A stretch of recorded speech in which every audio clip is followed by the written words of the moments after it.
Hey, what's up guys? It's John Gomez from the Somerset, and I'm here to talk with you all about Legendary. I think the idea we're trying to get across is like when things get tough, when things get weird, just always strive and know that you are that legendary person to somebody, or that you will be legendary.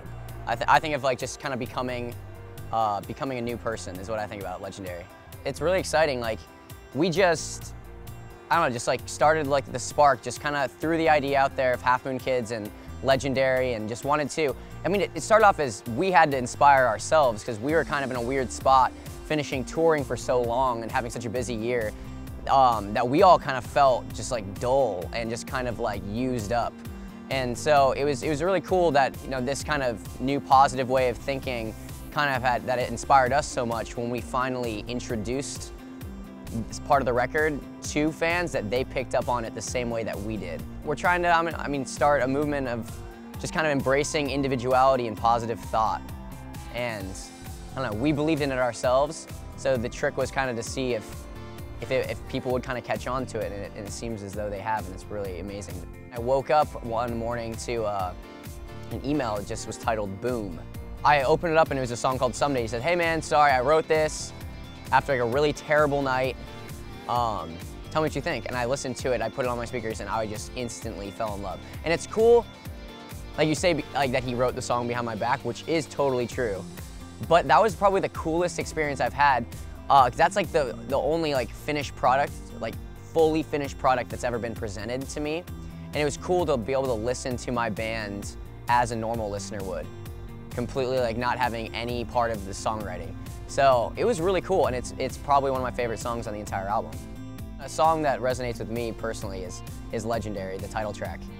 I don't know, just when we were writing it, like I said, it was that weird transition point of being on tour for like what seemed forever, and finally moving back home indefinitely. So we had, as far as we were concerned, we were home forever. We didn't know. So it was like a weird transition point in getting out of a lifestyle that's so like, I don't know, it's like so quick and ego heavy, and not ego heavy in like a negative sense, but I think anytime you're a performer and you have to perform, you kind of have to have some sort of sense of ego.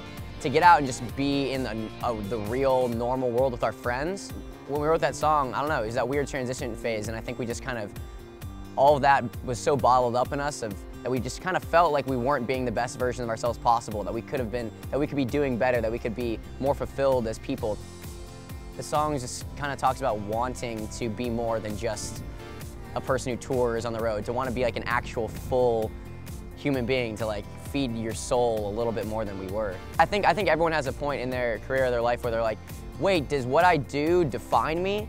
And especially when you live a life like, or work in a field where you're traveling all the time and it's such an extreme lifestyle, it's really hard to have that define you. And if that does define you fully and there's nothing else you're getting from life, I think it can really make a weird human.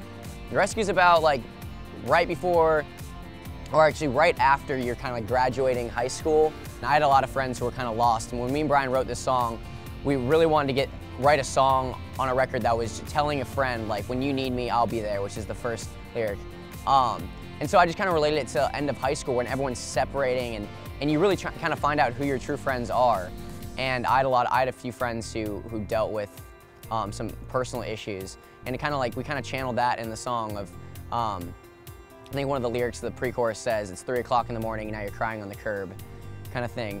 Yeah, it's about like moving on, that weird transition of being in school all the time with all your friends, and all your friends are like given to you, handed to you, and then you leave into the real world, and you're kind of left there questioning like, who are my real friends? And I don't know, it's kind of speaking to that, to those people and saying like, hey, I'm still here for you, we're still, you know, I still love you. Some kids come up and they're just like, hey, you really helped me through this like rough time in my life, and that really makes me, I don't know, that's really fulfilling, to think that something that you do makes someone else happy. So I'd say like, if it all ended today, if at least one person felt changed by us, then I feel extremely successful.